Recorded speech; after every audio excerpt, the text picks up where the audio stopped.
आप सभी को नमस्कार। आप सभी का हमारे ऑनलाइन प्लेटफॉर्म पर हार्दिक स्वागत है, अभिनंदन है।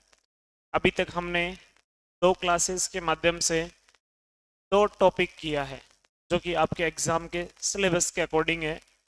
पहला टॉपिक था उसमें पृथ्वी की गतियां, उसको हमने अच्छे से पढ़ा, घूर्णन और परिक्रमण। सेकंड टॉपिक लिया हमने पृथ्वी पर अक्षांश और देशांतर, जिसको हमने पढ़ा, महत्वपूर्ण अक्षांश भी देखा और महत्वपूर्ण देशांतर भी देखा। लेकिन देशांतर हम पढ़ ही रहे थे और हमें जानकारी मिली कि देशांतर से समय का मापन किया जाता है। पिछली क्लास में उस टॉपिक को हमने इसलिए छोड़ दिया था कि वास्तव में समझने वाला टॉपिक है और इस समय एग्जाम में यहाँ से क्वेश्चन आ भी रहे हैं। और यदि क्वेश्चन आ गया, ये समझना कि जो साथी मेहनत करता है उसी का प्रश्न सही होगा, बाकी ये प्रश्न सही नहीं होता है। तो देशांतर रेखाओं से समय का मापन किया जाता है। 0 डिग्री देशांतर से अंतरराष्ट्रीय समय का मापन किया जाता है, इसलिए 0 डिग्री देशांतर को अंतरराष्ट्रीय समय रेखा भी कहते हैं। और भारत पूर्वी गोलार्ध में है, तो बात करें तो 82.5 डिग्री पूर्वी देशांतर जो कि भारत के बीचों बीच से गुजरती है, उस रेखा से भारत में समय का मापन किया जाता है। इसलिए साथियों, आज हम टॉपिक लेंगे समय मापन। आज का हमारा टॉपिक है समय मापन। समय मापन,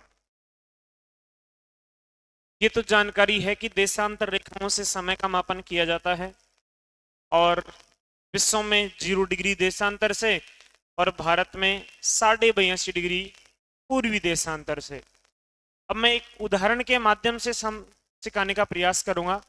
ध्यान से समझने का प्रयास करेंगे कि यदि ब्रिटेन में या फिर इंग्लैंड का मतलब है कि वहां पर 0 डिग्री देशांतर है, यहाँ पर दोपहर के 12 बज रहे हैं, दोपहर के 12 बज रहे हैं, तो इसी समय भारत में क्या समय होगा? भारत में क्या समय होगा? क्योंकि भारत में समय का मापन 82.5 डिग्री पूर्वी देशांतर से किया जाता है। और ये तो प्रश्न हो गया। एक बार मैं सीधा आंसर बता करके फिर समझाने का प्रयास करूंगा कि ये समय कैसे निकाला जाता है। हम ये जानते हैं कि भारत का जो समय है इंग्लैंड के समय से 5.5 घंटे आगे होता है, 5.5 घंटे आगे होता है। इसका मतलब 12 बजे में 5.5 प्लस करेंगे तो ये बच जाएगा शाम के 5:30। ये सीधा आंसर बता दिया। अब बताऊंगा कैसे आया ये आंसर। इसका मतलब ये हुआ कि भारत तक जाने में 5.5 घंटे प्लस किया है, जोड़ा है। इसका मतलब ये अर्थ निकलता है साथियों कि हम पूर्व की तरफ चलेंगे तो समय को जोड़ना पड़ेगा। क्यों जोड़ना पड़ेगा उसकी भी हम बात करेंगे। लेकिन जैसे ही आप पूर्वी देशांतर की तरफ चलेंगे उसमें समय को जोड़ना पड़ेगा। कितना समय जोड़ना पड़ेगा? आपने 5.5 घंटे क्यों जोड़ दिए, उसकी अभी मैं बात करने जा रहा हूं। दोबारा से शॉर्ट में इसको समझने का प्रयास करेंगे।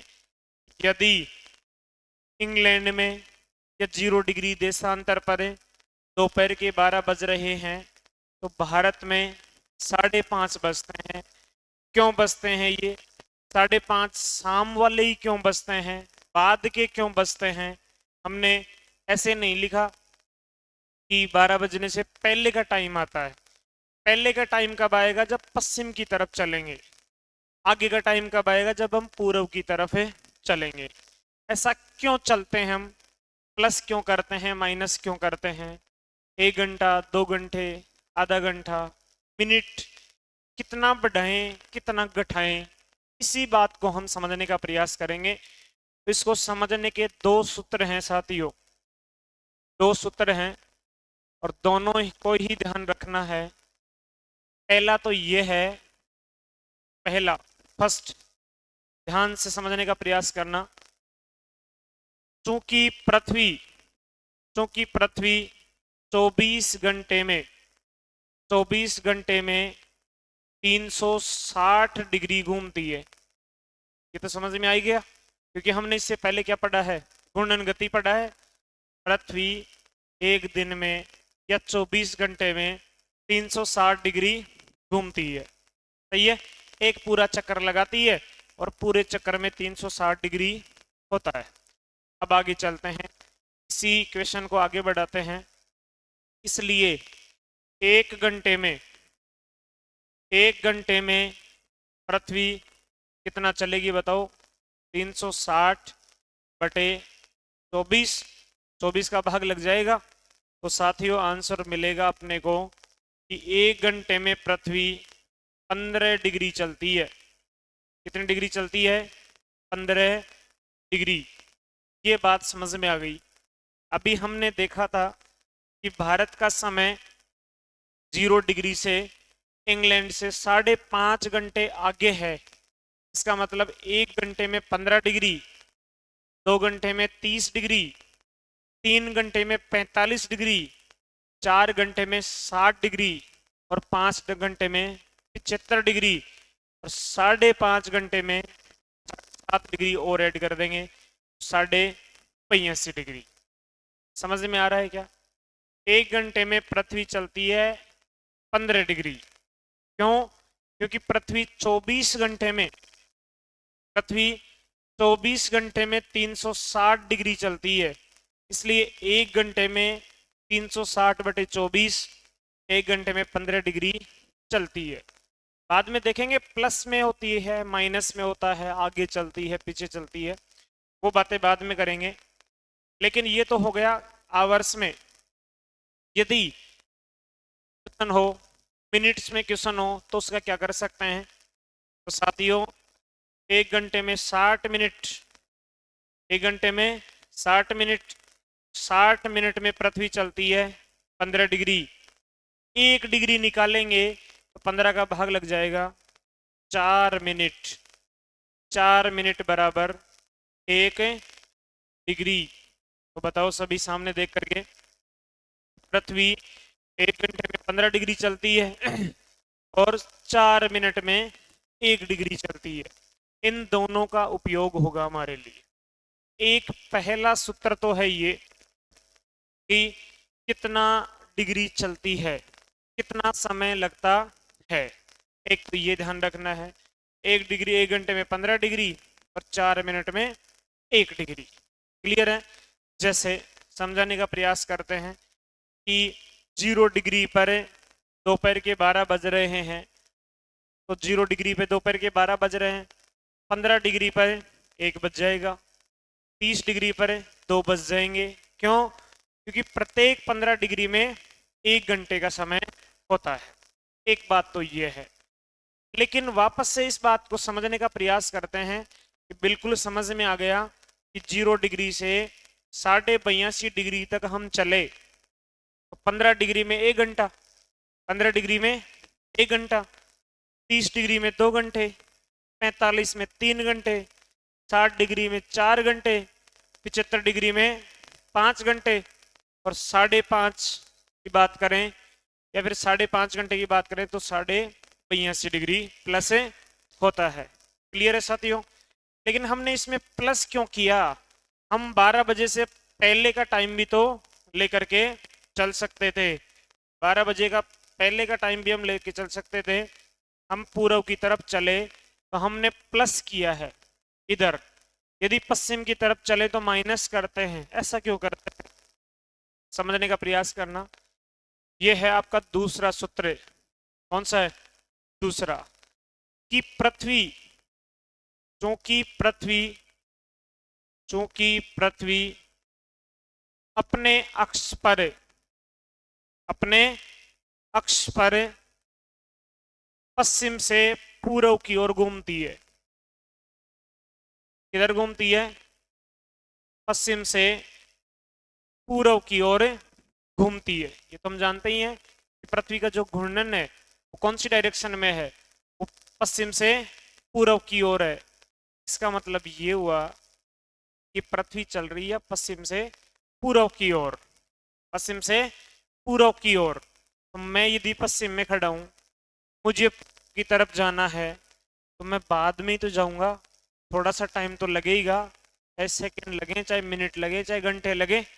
दोबारा से समझें, यदि कोई भी व्यक्ति, कोई भी वस्तु, कोई भी पृथ्वी यदि पश्चिम से पूर्व की तरफ चलती है तो पूर्व का समय बाद में आएगा, और पूर्व से पश्चिम चलेगी तो उल्टा जाएगी तो माइनस में आएगा। यही बात है कि भारत के समय में 5.5 घंटे क्यों जोड़ा हमने, कि भारत पूर्वी गोलार्ध में है। इधर है भारत, पूर्वी गोलार्ध में है, तो पूर्व की तरफ प्लस करेंगे और पश्चिम की तरफ है माइनस करेंगे। इसी बात को लिखना है।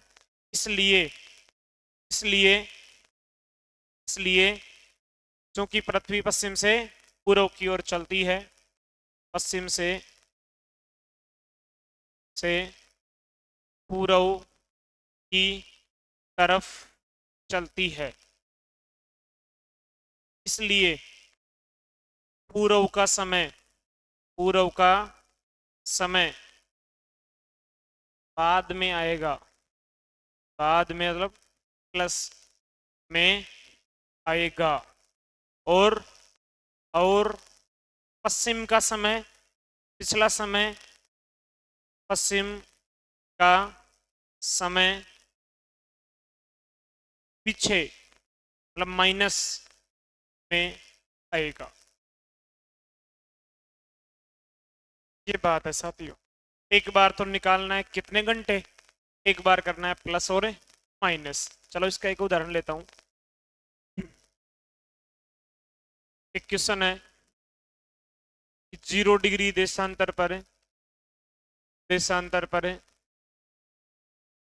सुबह के 6 बज रहे हैं, तो 15 डिग्री पूर्वी देशांतर पर क्या समय होगा, क्या समय होगा। दोबारा से ध्यान से पढ़ो। 0 डिग्री देशांतर पर सुबह के 6 बज रहे हैं, तो 15 डिग्री पूर्वी देशांतर पर क्या समय होगा। सीधा एक डायग्राम बनाना है। क्लियर है। अब इसमें जो जो बातें बता रहा है उस लाइनें खींचनी है। एक तो 0 डिग्री देशांतर, ये लो, ये तो आपकी 0 डिग्री देशांतर है साथियों, सही है। दूसरी लाइन बता दो, दूसरी लाइन पूछ रहा है वो 15 डिग्री पूर्वी देशांतर, पूर्वी इधर है कि इधर है, इधर है, तो मान लिया यहां से 15 डिग्री है, 15 डिग्री पूर्वी देशांतर पर क्या समय होगा, यही पूछ रहा है। 0 डिग्री देशांतर पर उसने टाइम दे दिया सुबह का 6 AM। पूछ रहा है वो पूर्वी देशांतर में 15 डिग्री में, बता दो 15 डिग्री में कितने घंटे होते हैं। 15 डिग्री में 1 घंटा। 30 डिग्री होता तो 2 घंटे, और यदि मिनट्स में होता, 1 1 डिग्री में होता तो 4 मिनट के हिसाब से निकाल लेते हम। बताओ देखें इसमें क्या आना चाहिए। पहले तो ये बताओ प्लस करें या माइनस करें। प्लस करना है, इसको प्लस करना है क्योंकि ये किधर है, पूर्व की तरफ है, और इस दोनों के बीच में 15 डिग्री का डिफरेंस है। प्लस क्या कर देंगे, 1 घंटा प्लस कर देंगे। साथियों यहाँ पे बच जाएगा क्या, 7 बज जाएंगे। क्या टाइम हो जाएगा, 7। इस बात को समझो एक बार देखें। ध्यान से देखो, 2 5 उदाहरण कराऊंगा, समझ में आएगा अच्छे से।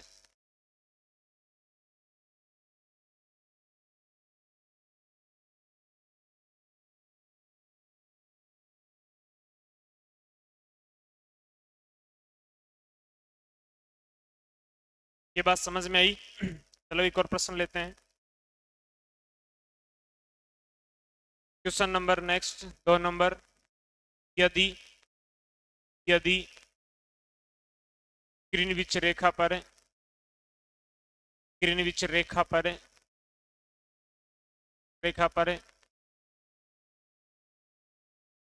दोपहर के 12 बज रहे हैं, 12 बज रहे हैं। तो बताएं सभी, 1 डिग्री पश्चिमी देशांतर पर क्या समय होगा, क्या समय होगा। ऐसा क्वेश्चन देखते ही घबराने की कतई आवश्यकता नहीं है। क्या बनाना है, गोला बनाना है। इसमें जो जो दिया हुआ है लाइनों को खींचना है। एक तो ग्रीनविच रेखा, हम जानते हैं कि ग्रीनविच रेखा किसको बोलते हैं, 0 डिग्री देशांतर को ही बोलते हैं, 0 डिग्री को ही बोलते हैं। अब बोल रहा है नेक्स्ट 1 डिग्री पश्चिमी देशांतर। पश्चिमी इधर है साथियों, इधर है। यहां से खींच दिया हमने, 1 डिग्री देशांतर खींच दिया। बताओ देंगे प्लस होगा या माइनस होगा, माइनस होगा, क्योंकि यहाँ पे हम किधर चल रहे हैं, पश्चिम की तरफ। यदि पूर्व की तरफ जाना होता तो क्या कर देते, प्लस करते।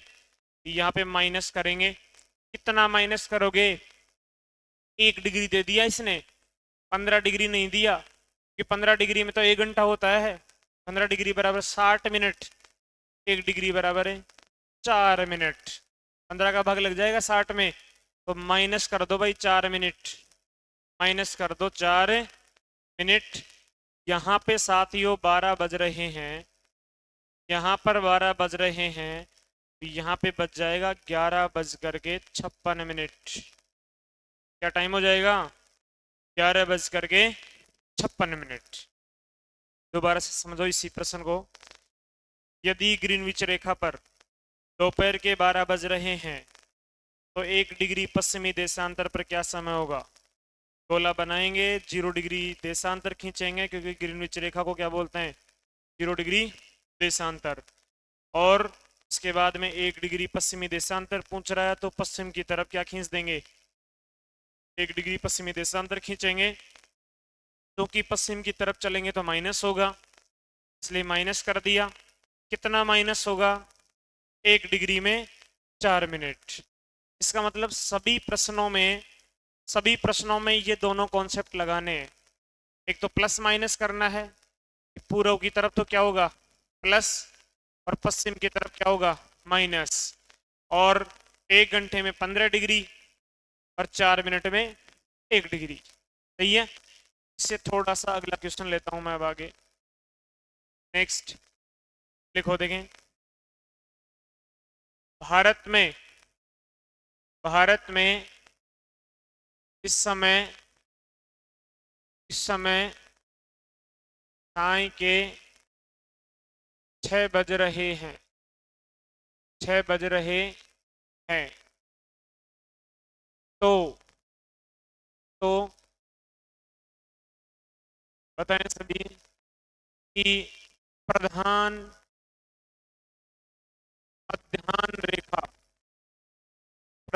मध्याह्न रेखा पर क्या समय होगा, क्या समय होगा।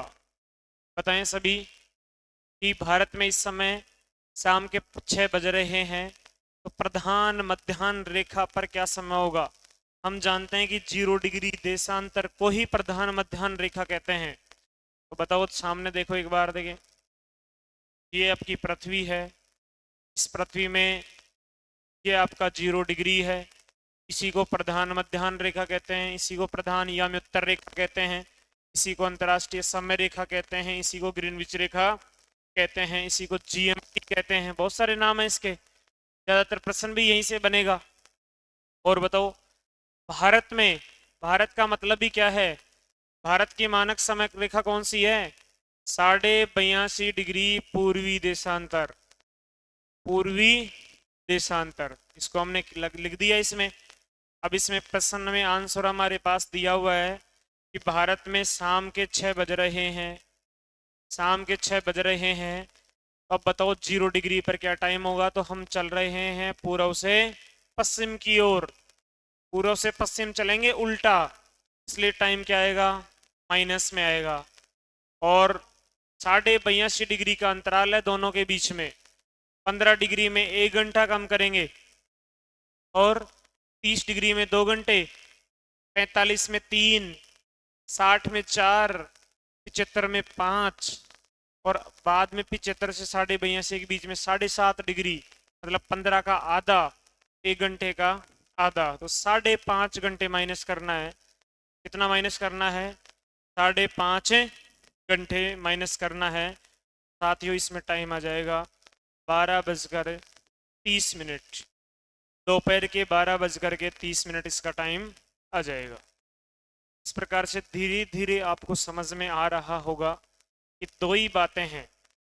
एक तो प्लस माइनस करना है, पहले जो प्रश्न में दिया हुआ है उन रेखाओं को खींचना है। फिर यदि पूर्व की तरफ जाना है तो प्लस, पश्चिम की तरफ जाना है तो माइनस। कितना प्लस माइनस?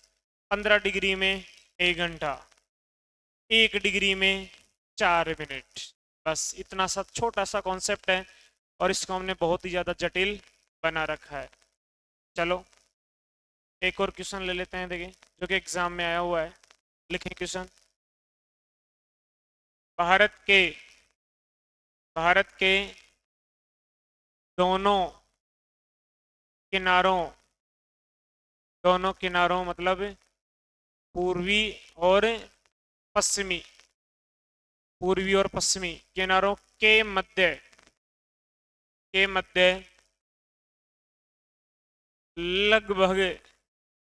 लगभग 30 डिग्री देशांतर का अंतराल है।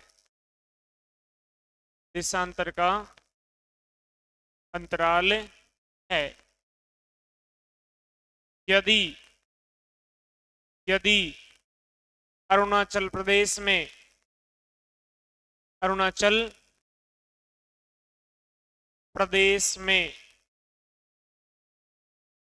सुबह 4 बजे सूर्योदय होता है, तो बताएं कि जैसलमेर में लगभग कितने बजे सूर्योदय होगा? कितने बजे सूर्योदय होगा? इसका आंसर तो बहुत इजी है कि भाई ये आपका प्यारा भारत है, ये आपका प्यारा भारत है। इस प्यारे भारत में उसने खुद ने लिख करके दिया है। वैसे आपको भी ध्यान रखना है कि पूर्वी और पश्चिमी बिंदु के मध्य लगभग 30 डिग्री का अंतराल है। कितने डिग्री का अंतराल है? 30 डिग्री का। यहां पर उसने टाइम दे दिया सुबह के 4 बज रहे हैं, सब 4 बजे हुए हैं सुबह के, सही है। तो 15 डिग्री में 1 घंटा और 30 डिग्री में 2 घंटे। तो सूर्योदय सबसे पहले अरुणाचल प्रदेश में होता है, उसके बाद में यहाँ होगा।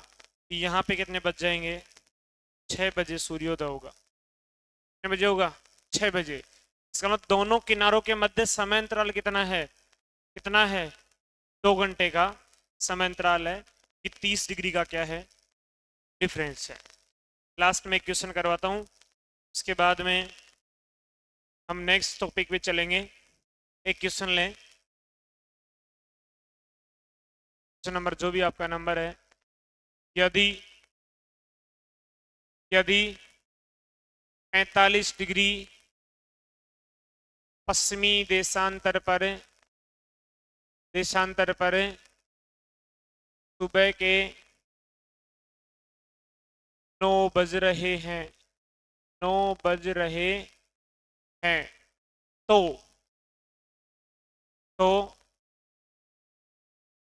15 डिग्री पूर्वी देशांतर पर क्या समय होगा? क्या समय होगा? साथियों डायग्राम बनाता हूं मैं। ये आपकी पृथ्वी है। इस पृथ्वी में ये 0 डिग्री मान लिया हमने। अब दे रखा है इसने 45 डिग्री पश्चिमी देशांतर, तो 45 पश्चिमी इधर मिलेगा।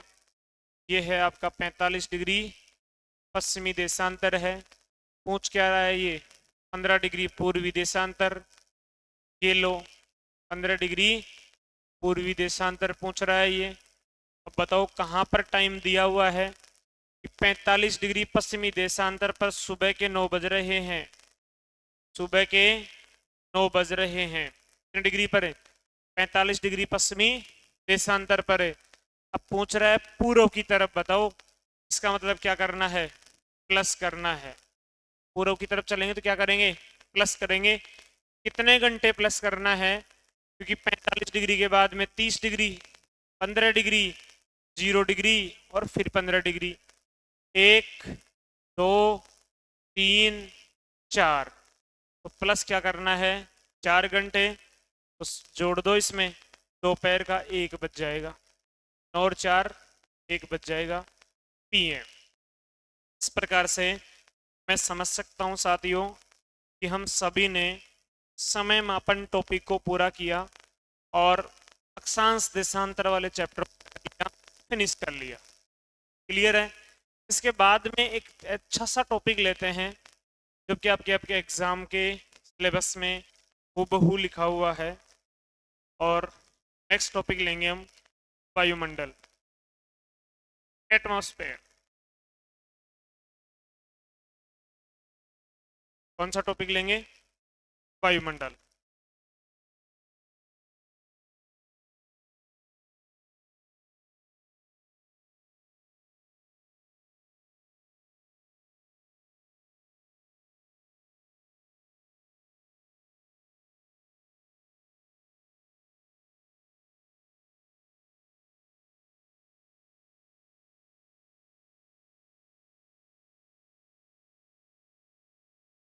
नए टॉपिक लिखे वायुमंडल।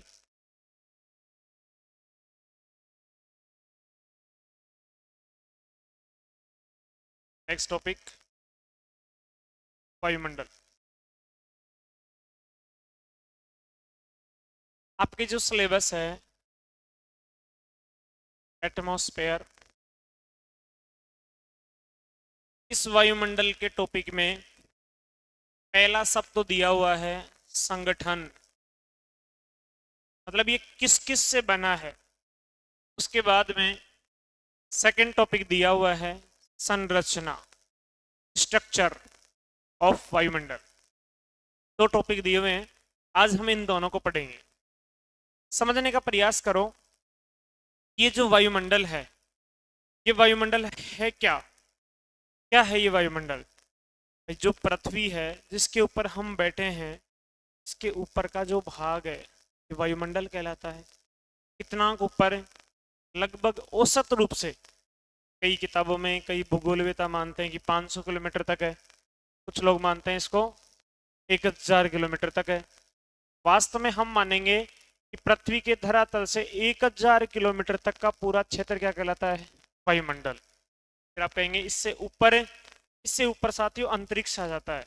अंतरिक्ष, और अंतरिक्ष आप जानते ही हो कहाँ तक है, जिसका कोई अंत नहीं है। इस वायुमंडल को पढ़ेंगे। इस वायुमंडल में क्या क्या है? गैसें हैं, धूल कण हैं, इसमें कुछ जलवाष्प भी हैं, उसको भी हम पढ़ेंगे। और वायुमंडल की संरचना में कितनी परत हैं? 5। उनकी हम बातें करेंगे। बताओ साथियों कि वायुमंडल है क्या? ये आपकी पृथ्वी है। क्या है ये? पृथ्वी है। इस पृथ्वी के चारों तरफ,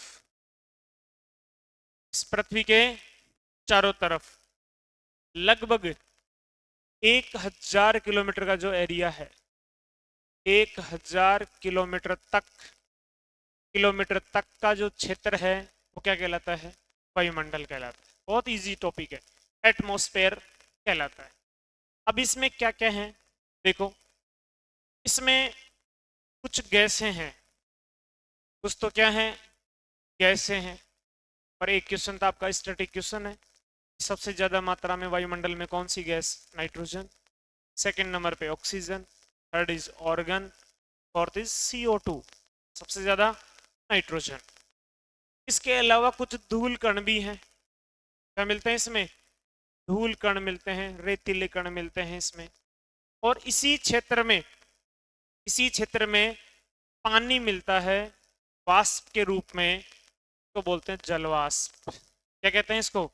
जलवाष्प। वास्तव में वायुमंडल के का संगठन देखें, ऑर्गेनाइजेशन देखें, कंपोजिशन देखें, उसमें 3 प्रकार के एलिमेंट हैं। जो गैसें हैं, कौन कौन सी हैं उसकी हम बात करेंगे। धूल कण हैं जिनको एरोसोल भी कहते हैं, और कुछ पानी है जो वाष्प अवस्था में मिलता है, गैसीय अवस्था में मिलता है, उसको जलवाष्प कहते हैं। उसके बाद में हम पढ़ेंगे वायुमंडल का अध्ययन। तो वायुमंडल का अध्ययन देखें, तापमान के अनुसार 5 परतें हैं। कितनी परतें हैं? 5। सबसे नीचे क्षोभ मंडल, समताप मंडल, मध्य मंडल, आयन मंडल, और उसके बाद में बहिर्मंडल। और बहिर्मंडल के बाहर जाओगे आप, आपको क्या मिलेगा? स्पेस, अंतरिक्ष मिलेगा। क्या मिलेगा आपको? अंतरिक्ष। तो समझ में आया? पहला चैप्टर तो यही लेते हैं कि वायुमंडल, एटमॉस्फेयर। एटमॉस्फेयर क्या है? ये क्या है साथियों? पृथ्वी के धरातल से लगभग 1000 किलोमीटर तक, पृथ्वी के धरातल से लगभग 1000 किलोमीटर तक का क्षेत्र क्या कहलाता है? वायुमंडल कहलाता है। क्लियर? उसके बाद में लेते हैं कि वायुमंडल का संगठन। वायुमंडल का संगठन लेते हैं। इसमें 3 प्रकार के एलिमेंट हैं। कितने प्रकार के हैं? 3 प्रकार के एलिमेंट हैं। एक तो है साथियों, कुछ गैसें हैं, धूल कण है, और जलवाष्प है। कुछ तो क्या है? गैसें हैं। गैसें। अब इन गैसों से क्या क्वेश्चन बनेगा? फर्स्ट नंबर पे जो गैस है वो आपकी नाइट्रोजन है, और इसका प्रतिशत है 78% है। सेकंड नंबर पर जो गैस है कौन सी है? ये है ऑक्सीजन है, लगभग 21% योगदान है इसका। कितना है? 21। वैसे 20.94 है, 21 ध्यान रखना। तीसरे नंबर पर कौन सी गैस है? तीसरे नंबर पर गैस है ऑर्गन है, 0.9% है। कितना है? 0.9% है। फोर्थ नंबर पर जो गैस है, फोर्थ, वो है CO2, और इसका है 0.038% है। आजकल तो धीरे धीरे CO2 की मात्रा बढ़ी रही है, आजकल 0.038 की जगह 040 भी मिलता है। तो उस वायुमंडल में कुछ गैसें हैं, और इन गैसों से इस प्रकार से क्वेश्चन बन सकता है। उसके बाद में बताओ, इसमें कुछ धूल कण है। क्या है इसमें?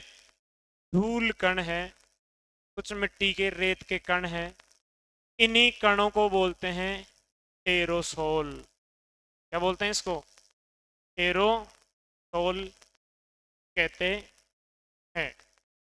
और बताओ, और क्या है इसमें? गैसें हैं, एक तो धूल कण है, और एक है पानी का गैसीय रूप। क्या मिलता है इसमें? पानी का गैसीय रूप। पानी का गैसीय रूप मिलता है इसमें। इस पानी के गैसीय रूप को साथियों बोलते हैं जलवाष्प। क्या बोलते हैं इसको? जलवाष्प। वाटर वेपर कहते हैं। और ये वाटर वेपर क्या करता है? पृथ्वी के तापमान को मेंटेन रखता है। ये ना तो तापमान को बढ़ने देता, ना ही तापमान को कम होने देता है। इसलिए इसको पृथ्वी का कंबल भी कहते हैं। पृथ्वी का कंबल कहते हैं। कंबल कहते हैं, क्योंकि यह पृथ्वी के तापमान को संतुलित रखता है, संतुलित रखता है। इस प्रकार से एक हमारा जो चैप्टर है वो कंप्लीट होता है। कौन सा? वायुमंडल का संगठन। कि वायुमंडल के संगठन में 3 प्रकार की बातें हैं, 3 प्रकार के एलिमेंट हैं। फर्स्ट इज गैसें, सेकंड धूलकण, थर्ड पानी का गैसीय रूप जलवाष्प। सबसे ज्यादा कौन सी गैस? नाइट्रोजन, दूसरी ऑक्सीजन, तीसरी ऑर्गन, चौथी CO2। और जो धूलकण है इसको हम एरोसोल कहते हैं। पानी का गैसीय रूप है तो जलवाष्प कहते हैं। इसी को पृथ्वी का कंबल कहते हैं। ये पृथ्वी के तापमान को संतुलित रखता है। अब इसमें एक दो नोट और लिख देता हूं मैं आपको। Note number 1। साथियों, ये आपका वायुमंडल हो गया, ये आपका स्थलमंडल हो गया और ये आपका जलमंडल हो गया। चलो अलग अलग पेन से बना देते हैं, समझने का प्रयास करना। एक तो है, ये तो आपका वायुमंडल है, ये। और ये है आपका स्थलमंडल हो गया,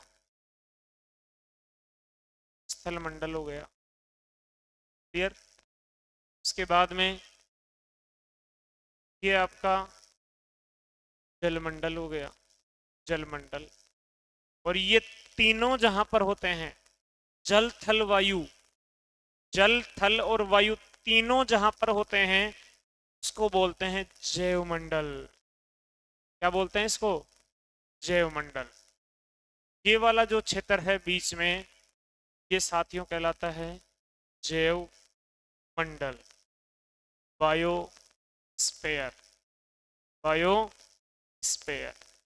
ये ध्यान रखना। एकमात्र ग्रह है पृथ्वी जिसके ऊपर जैवमंडल है, एकमात्र ग्रह है पृथ्वी जिसके ऊपर जीवन है, और जहां पे आप लोगों का जन्म हुआ है। भगवान को लाख लाख शुक्रिया अदा करें, हमारा जन्म कहाँ हुआ? पृथ्वी के ऊपर। किसी दूसरे ग्रह पर होते तो जीवित ही नहीं रह पाते। पृथ्वी पर ही जीवन क्यों है? क्योंकि पृथ्वी पर क्या क्या है? वायुमंडल है, स्थलमंडल भी है और जलमंडल भी है। और यदि दोनों होते हैं तो उसको क्या बोलते हैं? जैवमंडल, बायोस्फीयर। एक तो ये ध्यान रखना है, क्लियर। एकमात्र ग्रह है पृथ्वी, एकमात्र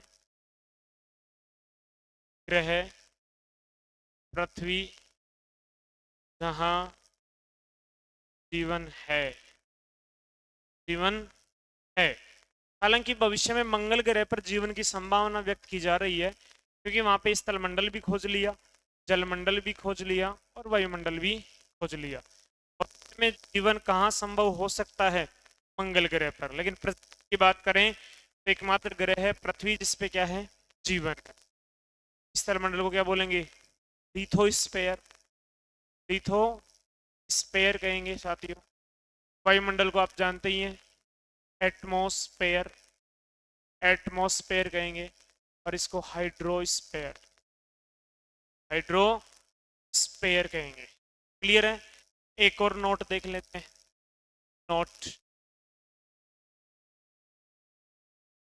नोट ये है कि निम्न को सम्मिलित कीजिए। एक प्रश्न के माध्यम से कुछ बातें याद कराऊंगा। निम्न को सम्मिलित कीजिए। मैं बोल रहा हूं कि वायुमंडल में सर्वाधिक गैस, जो कि आप जानते ही हैं, वायुमंडल में सर्वाधिक गैस। पहला प्रश्न ये है आपका, कौन सी है बताना अभी। दूसरा है, पूरे ब्रह्मांड में सबसे ज्यादा गैस, ब्रह्मांड में सर्वाधिक गैस ब्रह्मांड में सर्वाधिक गैस। तीसरा पॉइंट है पृथ्वी में सर्वाधिक मिलने वाला तत्व कौन सा तत्व है? और एक है पृथ्वी की जो ऊपरी परत है, पृथ्वी में 3 परत है। क्रस्ट मेंटल कोर, भूप्रपट्टी मेंटल कोर, सबसे ऊपर की जो परत है तो क्या बोलते हैं? भूपटल। भूपटल में सर्वाधिक मिलने वाला तत्व है। चलो इनको मिलान करना है। एक है आयरन, एक है ऑक्सीजन, एक है हाइड्रोजन और एक है हाइड्रोजन।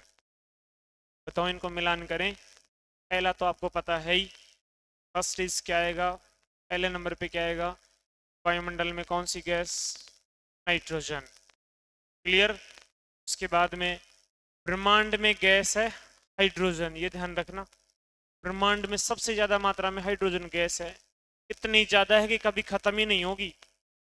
और बीच में तो गाड़ियां हाइड्रोजन से चलने वाली बना दिया था। बीच में सौर ऊर्जा का कॉन्सेप्ट आ गया, ईवी का।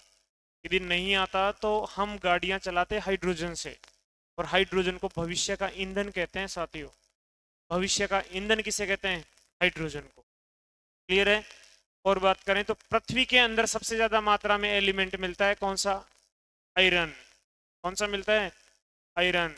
और पृथ्वी की जो ऊपरी परत है उसमें सबसे ज्यादा मात्रा में क्या मिलता है? ऑक्सीजन।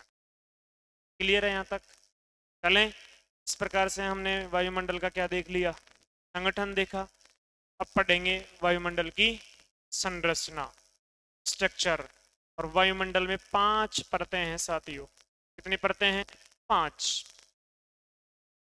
पृथ्वी के ऊपर 1000 किलोमीटर के क्षेत्र को वायुमंडल कहते हैं। तापमान में परिवर्तन के साथ में अलग अलग परतें मिलती हैं जिनको वायुमंडल की परतें कहते हैं। नेक्स्ट, वायुमंडल की संरचना, ये ध्यान रखना है। टोटल 5 परतें हैं। क्लियर है? तापमान के आधार पर वर्गीकरण है ये। तापमान के आधार पर वर्गीकरण है। वर्गीकरण है ये। सही है? चलो इसका मैं डायग्राम बनाता हूं। देखिए, ये आपकी पृथ्वी है। क्या है ये? ये आपकी पृथ्वी है। इस पृथ्वी के ऊपर हम 5 परतें बनाएंगे। एक, क्लियर? 2, के बाद में 3, और उसके बाद में 4, और लास्ट में 5। इसके ऊपर तो क्या आ जाएगा? अंतरिक्ष आ जाएगा। इसके ऊपर क्या आ जाएगा साथियों? अंतरिक्ष आ जाएगा। क्लियर है? इधर भी थोड़ा सा मैं लिख देता हूँ। देखिए, वायुमंडल में 5 परतें हैं। कितनी परतें हैं? 5। ये तो आपकी पृथ्वी है ही। ये तो क्या है? पृथ्वी है। पृथ्वी का धरातल है ये तो। यहां से शुरू करते हैं कि धरातल से क्या है ये? धरातल, पृथ्वी का धरातल है। धरातल से सबसे नीचे वाली जो परत है को बोलते हैं क्षोभ मंडल। क्या बोलते हैं इसको? ट्रोपोस्फेयर, क्षोभ मंडल कहते हैं। इसको बोलते हैं समताप मंडल। नाम में लिखा हुआ है कि तापमान क्या मिलेगा? समान। मध्य मंडल, क्या नाम है इसका? मध्य मंडल। आयन मंडल, चौथा मंडल कौन सा है? आयन मंडल। और ये क्या है? बहिर मंडल। क्या नाम है इसका? बहिर मंडल। अब ये कहाँ तक है साथियों? ये है आपका 13 किलोमीटर तक है। धरातल से 13 किलोमीटर तक है समताप मंडल, 50 किलोमीटर तक है, ये 80 किलोमीटर तक है, और ये 400 किलोमीटर तक है, और ये आपका 1000 किलोमीटर तक है। सही है क्या? बताओ सबसे नीचे कौन सा मंडल? समताप मंडल, क्षोभ मंडल। दूसरा समताप मंडल। तीसरा मध्य मंडल। चौथा अयन मंडल। पांचवा बहिर्मंडल। सबसे नीचे 13 किलोमीटर तक, दूसरा 50 किलोमीटर तक, तीसरा 80 किलोमीटर तक, चौथा 400, और उसके बाद में 1000। इसके ऊपर क्या मिलेगा आपको? इसके ऊपर आपको मिलता है अंतरिक्ष। क्या मिलेगा आपको? अंतरिक्ष मिलेगा इसके ऊपर। इसका कोई अंत नहीं है, कहीं तक भी चले जाओ कोई अंत नहीं है। अब इसमें ध्यान देने की बात यह है कि ऐसी परत जो समताप मंडल और क्षोभ मंडल को अलग करती है, इसका नाम है साथियों क्षोभ सीमा। क्या नाम है इसका? क्षोभ सीमा। जहां तक क्षोभ मंडल है क्षोभ सीमा, जहां तक समताप मंडल है समताप सीमा। क्या नाम है इसका? समताप सीमा। जहां तक मध्य मंडल है मध्य सीमा। क्या नाम है इसका? मध्य सीमा। जहां तक अयन मंडल है अयन सीमा, अयन सीमा। और ये बहिर्मंडल की बॉर्डर है। सही है क्या? इस क्षोभ मंडल को troposphere, stratosphere, mesosphere, ionosphere, exosphere नाम देते हैं इसको, कि कई बार अंग्रेजी के शब्दों को हिंदी में लिख करके दे देता है वो। सही है क्या? अब इसको पढ़, इसमें प्रमुख घटनाएं परीक्षा में पूछता है। कौन कौन सी घटना कहाँ पे? सैटेलाइट कहाँ भेजते हैं, उपग्रह कहाँ छोड़ते हैं? साथियों उपग्रह छोड़े जाते हैं कहाँ पर? बहिर्मंडल में। कहाँ पर छोड़े जाते हैं? बहिर्मंडल में। आपसे सीधा यही पूछेगा बहिर्मंडल कहाँ पर है, आप बताएंगे कि वायुमंडल की सबसे बाहरी परत बहिर्मंडल कहलाती है, और यहाँ पे उपग्रह छोड़े जाते हैं। क्लियर? दूसरा, इस आयन मंडल में आयन मिलते हैं प्लस और माइनस, और ये आयन क्या करते हैं कि पृथ्वी से जाने वाली विद्युत आवेशित जो भी किरणें हैं, जो भी किरणें हैं, जैसे गामा है, एक्सरे है, रेडियो किरणें हैं, सही है, इन किरणों को ये वापस परावर्तित करता है पृथ्वी। मतलब हमारा जो रेडियो है, टीवी है, हमारा जो संचार सिस्टम है, हमारी संचार व्यवस्था है, जो कहाँ संचालित होती है? आयन मंडल से। सही है? तो आयन मंडल क्या काम आता है? हमारी संचार व्यवस्था को चालू रखता है। बहिर्मंडल, वहां पे हम सैटेलाइट्स भेजते हैं। मध्य मंडल में कोई खास काम नहीं है, ये ध्यान रखना है। विशेष बात है कि इस समताप मंडल में, इस समताप मंडल में 15 किलोमीटर से 35 किलोमीटर के मध्य, दोबारा से ध्यान देना, 15 किलोमीटर से 35 किलोमीटर के मध्य सबसे ज्यादा मात्रा में ओजोन गैस मिलती है।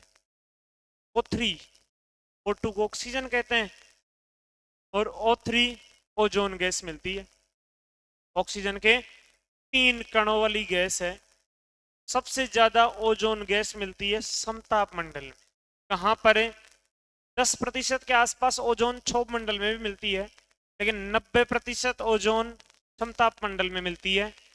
और इसलिए इसलिए इस क्षेत्र को ओजोन मंडल भी कहते हैं। क्या बोलते हैं इसको?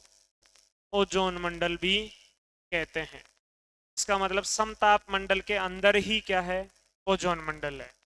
समताप मंडल 13 किलोमीटर से 50 किलोमीटर के मध्य है, लेकिन ओजोन मंडल 15 से 35 किलोमीटर के मध्य है। 15 किलोमीटर से 35 किलोमीटर के मध्य है। सही है? अब ये ओजोन मंडल करता क्या है हम लोग जानते ही हैं। सूर्य की जो पराबैंगनी किरणें हैं, अल्ट्रावायलेट किरणें हैं, जो हमारे स्वास्थ्य को खराब कर सकती हैं, जीवों के लिए हानिकारक होती हैं, उन किरणों को ये खुद रोक लेती है, ये परत। इसलिए वास्तव में ओजोन परत को पृथ्वी की छतरी कहते हैं, अम्ब्रेला कहते हैं, पृथ्वी का जीवन रक्षक कहते हैं किसको? ओजोन परत को।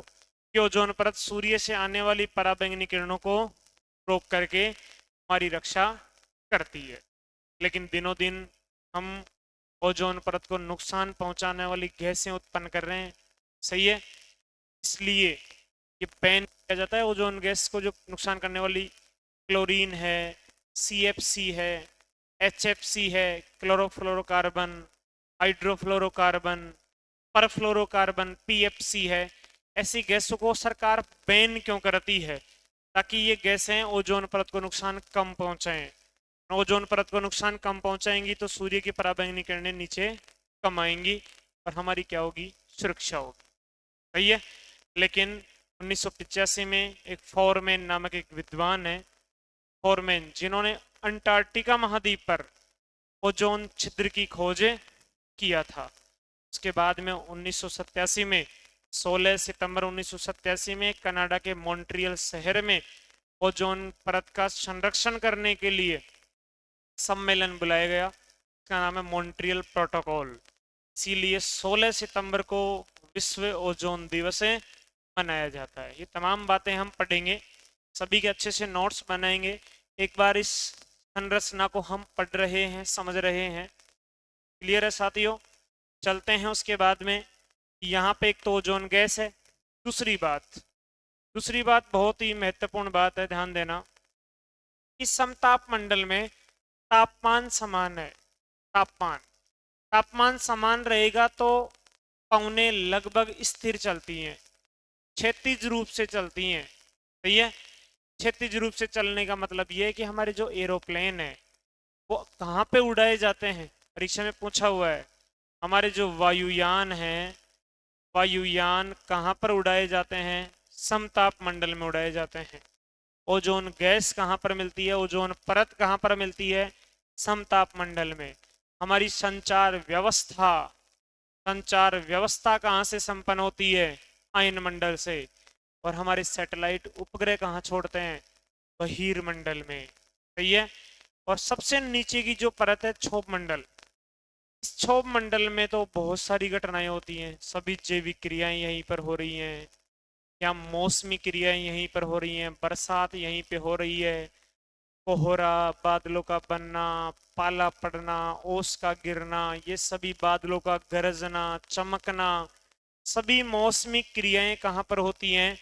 क्षोभ मंडल में। सभी मौसमी क्रियाएं कहाँ पर होती हैं? क्षोभ मंडल में। सभी जैविक क्रियाएं कहाँ होती हैं?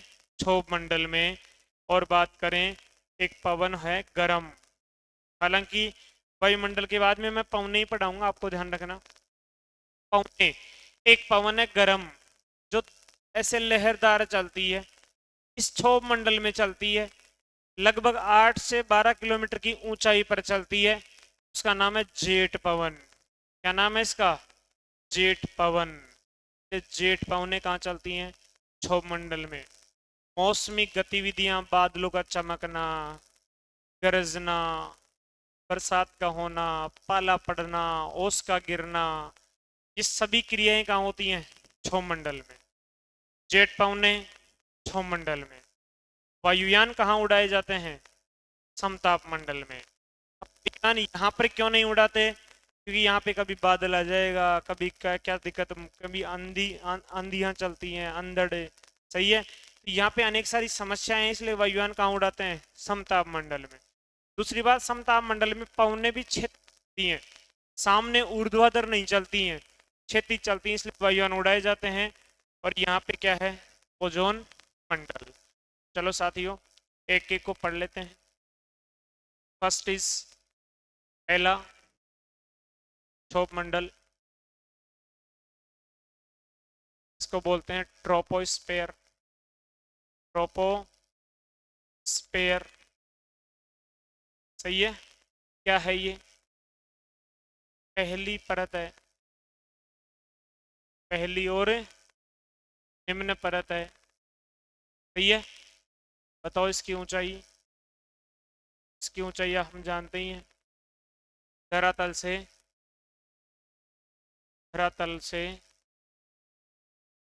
13 किलोमीटर तक है। 13 किलोमीटर तक है। लेकिन इसकी ऊंचाई विषुवत रेखा पर अलग होती है, और इसकी ऊंचाई ध्रुवों पर अलग होती है। विषुवत रेखा का मतलब जानते हैं, 0 डिग्री अक्षांश, मतलब वहां पे ज्यादा होती है इसकी ऊंचाई। क्योंकि हम जानते हैं कि 0 डिग्री अक्षांश के पास में, पृथ्वी के बीचों बीच में 0 डिग्री अक्षांश के पास में तापमान ज्यादा रहता है। तापमान ज्यादा होगा तो पवनें गर्म होकर के ऊपर तक उड़ जाती हैं। इसका मतलब ये क्षोभ मंडल विषुवत रेखा के आसपास तो 18 किलोमीटर तक मिलता है। 18 किलोमीटर तक मिलता है। और ध्रुवों पे तापमान कम होने के कारण पवनें नीचे की तरफ उतरती हैं। यहाँ पे ये मिलता है 5 कम कर दो, 8 किलोमीटर तक है। सही है, 8 किलोमीटर तक मिलता है। और बताओ इसकी कोई विशेषता।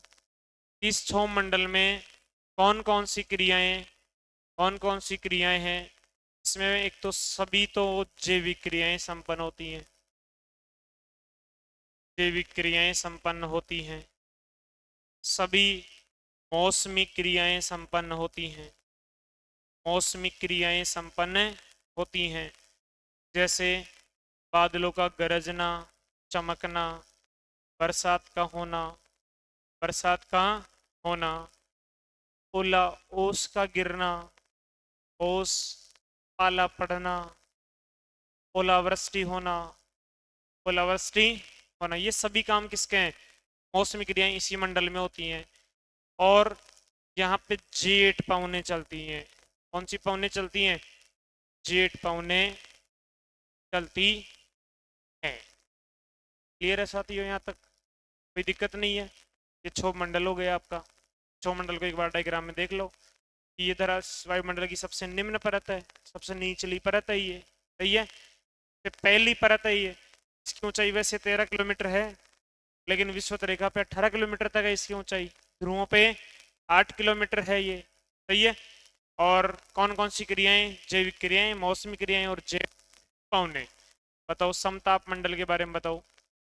ये दूसरी परत है, इसको स्ट्रेटोस्फेयर कहते हैं। नाम में लिखा हुआ कि समताप, तापमान यहाँ पे समान रहता है। इसकी ऊंचाई 13 से 50 किलोमीटर तक है। सही है। इसमें पवनें क्षैतिज रूप से चलती हैं, इसलिए वायुयान उड़ाए जाते हैं यहाँ पर।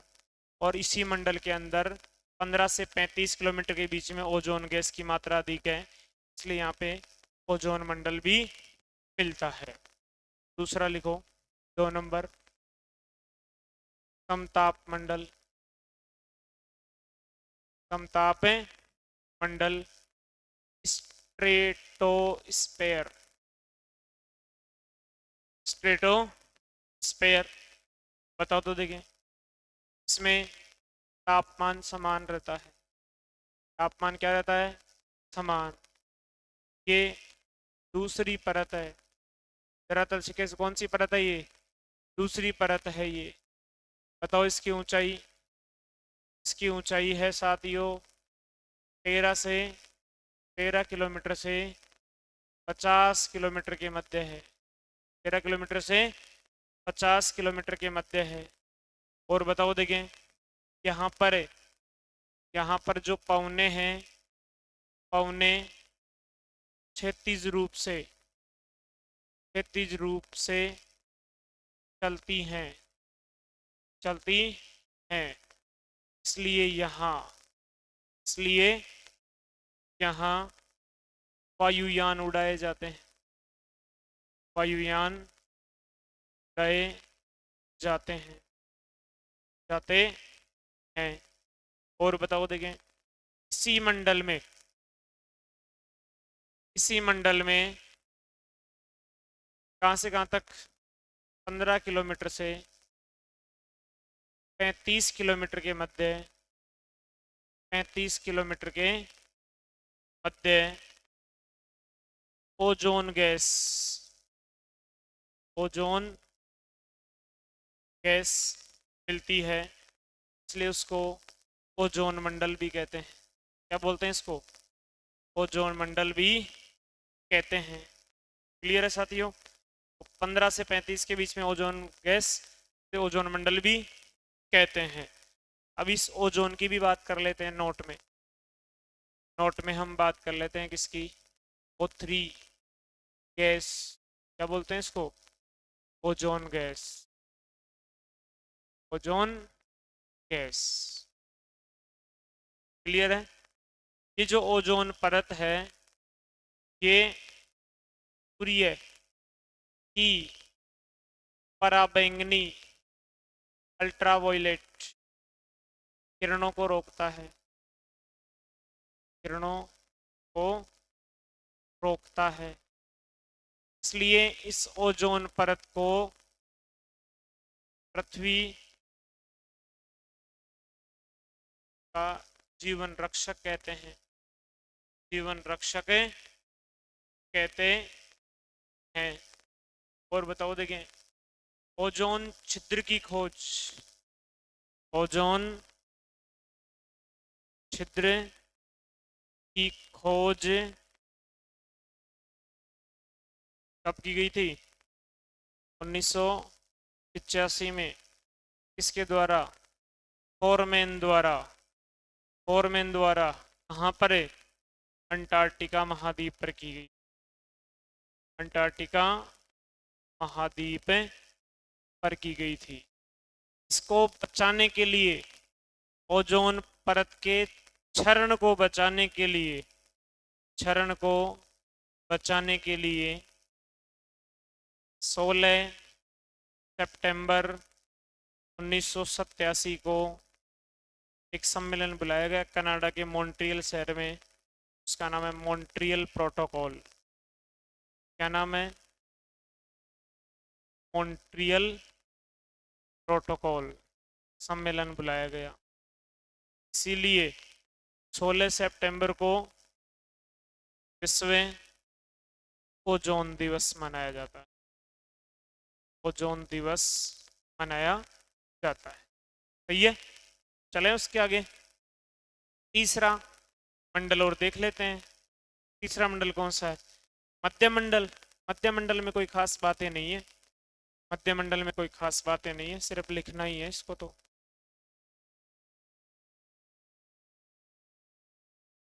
मध्य मंडल मीजोस्फेयर, मीजोस्फेयर। बताओ देखिए, तीसरी परत है ये। कौन सी परत है ये? तीसरी परत है। ऊंचाई बता दो इसकी तो देखिए। इसकी ऊंचाई है 50 किलोमीटर से 80 किलोमीटर। 50 किलोमीटर से कितनी है? 80 किलोमीटर है। क्लियर? चौथा मंडल बताओ। चौथा यह है आयन मंडल। आयन मंडल, आयोनोस्फेयर, आयोनोस्फेयर। बताओ देखिए इसकी ऊंचाई। साथियों इसकी ऊंचाई है 50 किलोमीटर से 80 किलोमीटर के मध्य। यहाँ विद्युत आवेशित कण मिलते हैं, कुछ आयन मिलते हैं जो यहाँ विद्युत आवेशित कण, आवेशित कण मिलते हैं, मिलते हैं जो पृथ्वी से, जो पृथ्वी से आने वाली किरणों को परावर्तित कर परावर्तित कर संचार व्यवस्था को संपन्न करते हैं। संचार व्यवस्था को संपन्न करते हैं। इसमें इतना ही ध्यान रखना है कि इसमें क्या होता है, संचार व्यवस्था। और सबसे लास्ट में है बहिर्मंडल। कौन सा मंडल है, बहिर्मंडल, एक्सोस्फेयर, एक्सोस्फेयर, क्लियर। सबसे बाहरी परत कौन सी है, सबसे बाहरी परत बहिर्मंडल ही है। इससे बाहर क्या है, अंतरिक्ष है। इससे बाहर अंतरिक्ष मिलता है। इससे बाहर क्या मिलता है, अंतरिक्ष से मिलता है। बता दो इसकी ऊंचाई, बता दो। इसकी ऊंचाई है साथियों 400 किलोमीटर। लिखा है क्या हमने,